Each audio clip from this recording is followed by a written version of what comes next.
Hey there, I'm Bex, welcome to my channel. I just want to say thank you so much for 100 subs. I am so happy, like you guys are the best. I really appreciate your support. I'm having so much fun making art videos and improving the channel. This is the first video with my new camera setup. I am so happy with how it looks. I want to say a special thank you to my amazing patrons for supporting the channel. You guys are amazing. I couldn't have upgraded my lighting setup without yous, and I really appreciate your awesome support. Okay, so let's talk a little bit about what I'm doing today. For this painting, I wanted to make a partner for the cool coloured eye that I painted the other week. I will link a card above. I really enjoyed painting the first eye. I had a lot of fun painting this one as well. So the last one I used all of the cool coloured water mixable oils that I have, and for this one I wanted to do the same thing with all of the warm colours and additionally a black. The reason that I'm using a black in this painting is I don't have a cool complementary colour to mix with any of these colours, so in order to get those really dark tones I really needed that. I don't use black often because I'm sometimes worried about muddying the colours a little, but I try to use it sparingly, and I made sure to mix it with a little bit of a warm tone just to make it a bit less harsh and, you know, tie it in more cohesively with the rest of the piece. I started off with the darkest areas of the painting. This was mainly so that I didn't lose my sketch underneath. I like to use quite chunky brushstrokes, so I find getting in a little bit of the structure from the get-go really helps me keep my place, and it also lets me just kind of concentrate on the colours that I want to use and what the relationships between my values are looking like, because really to create the illusion of form, that is the most important aspect of painting. You really want to focus on getting the values right. If you get them right, you can use all kinds of crazy colours to make paintings that look realistic, and it's a lot of fun to play around with. So this has become a little bit of an obsession for me. I have been doing a ton of value studies recently, and I am planning on putting together a Skillshare class in the near future on that very topic. A couple of other things I was thinking about while painting this was how thick I wanted my paint to be. I have been experimenting quite a lot with water mixable oils recently, and I have found that if you are working in layers, watering down the paint very slightly for the first layer can give you a really nice texture. You can add loads of water and get a wash with it, kind of similar to watercolours. It dries like quite fast and it's quite good for doing things like underpaintings. But for this piece I didn't want to do an underpainting. I just wanted to start in the centre of the eye and kind of work my way out, just feel my way around it. For this I only used a little water and tried to be quite intentional about where I put down my brush strokes. I wanted my brushstrokes to be quite confident, especially at the start of the painting, so I really spent quite a lot of time mixing my colours on my palette and checking their value to make sure that I was putting the right value down in the right place. I think sometimes it is a little difficult to work out exactly where a value needs to be, so normally what I try to do is establish the darkest values, the values that are mid-tone, and then anything else is generally light.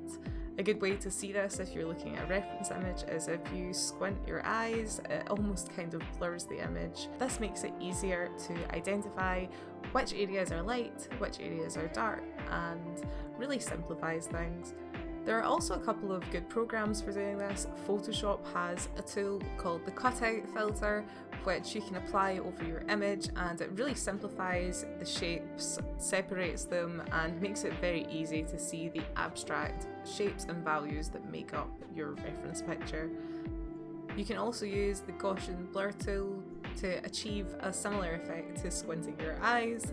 And if you're using a program like Clip Studio Paint, which is my favourite digital art program, you can use their artistic filter and simplify your design. I find this really helpful when I'm preparing references for a painting. especially if I'm painting in colour, I like to have about 3 or 4 references to look at. I have one which is the standard photograph or reference picture changed to grayscale. This lets me see the values independently of any colour and takes away a lot of the guesswork. This is a really handy thing to have for when you're painting if you're not happy with how your painting is turning out. 90% of the time, for me anyway, that is down to the values not being right.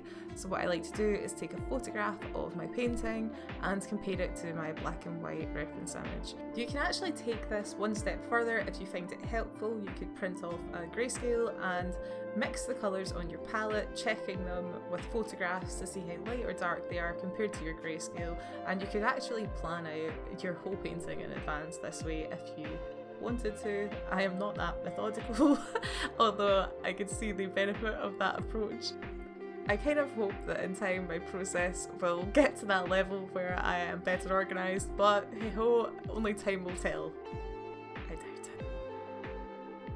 I also like to prepare a grayscale reference with the cutout filter on top of it. I find this really helpful for simplifying the abstract shapes and checking proportions. It's handy for reference, but I would never use it as my only reference for a painting.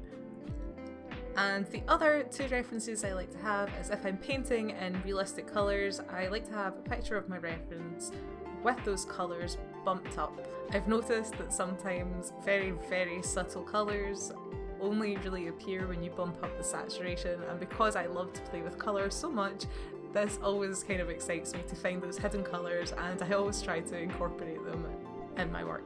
And last but not least, I always keep a kind of original reference picture there just to have a look at, so I'm not straying too far from what my subject actually looks like. And on a final note about these paints, I have tried a couple of different types of water mixable oils. For this I'm using Cobra Watermixable Oils and Rowney's Georgian Watermixable Oils. The Rowney ones are not artist grade paint, the Cobra ones are, and I have to say they are super pigmented and so vibrant. That being said, I really do love the Rowney ones as well. It's nice to have a larger selection of colours, they mix well together. The only thing that I've noticed is that the ultramarine blue in the Rowney set does not appear to be water mixable as much as the other ones, so I guess that that's probably just not been mixed correctly or in the right quantities, I'm not really sure, but the rest of them work great. Pigment wise, for the colours that do cross over, there is definitely a big difference with the Cobra paints, but honestly for the price, like the Rowney ones are very good and I like them. Anyway, if you've made it this far into the video, thank you so much for watching. I really appreciate your support. Don't forget to like and subscribe if you are enjoying these videos, because there will be lots more to come. And I also wanted to make a couple of announcements. Now that I've reached 100 subscribers, I want to do something really fun and interactive. So I will be streaming on Twitch frequently over the next few weeks. To track my YouTube journey, I'm going to do 1,000 single line drawings or continuous line drawings, one for each YouTube sub until I reach 1,000. I want to do this with the theme of animals, and I'll be taking suggestions from the chat on Twitch, so stop by, leave your suggestions, and yeah, let's have a laugh and make some really crap art, because single line drawings are not my game, but bad art is often funnier and more entertaining than good art. My plan is, when I finish this, to make a collage with them and put it up on my wall to track the progress. I honestly appreciate every single one of you guys. You can find all of my social media links in the description, and I have a new website coming very soon, and I'm excited about that. So yeah, be sure to check them out, keep in touch, and I'll see you next week.